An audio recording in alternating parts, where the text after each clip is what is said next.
இசைமழையில் நனைய நீங்கள் தயாரா? என்ன வாய்ஸ், என்ன அழகு. என் மனசு என்கிட்ட இல்ல.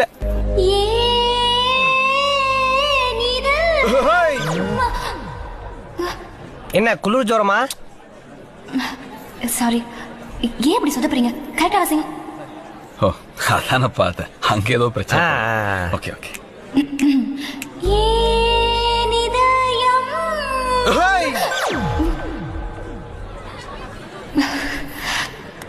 இந்த குரலை தான் ராத்திரி முழுக்க பாட வச்சு கேப்பீங்களா எம்டி சார்? அந்த நேரம் கண் பார்த்து போன நேரம் ஏதோ ஆச்சு. வந்தாச்சு அப்பாவின் திட்டி எல்லாம் காற்றோடு போயே போச்சு. ஒசானா என் வாசல் தாண்டி போனாலே. ஒசானா வேறொன்று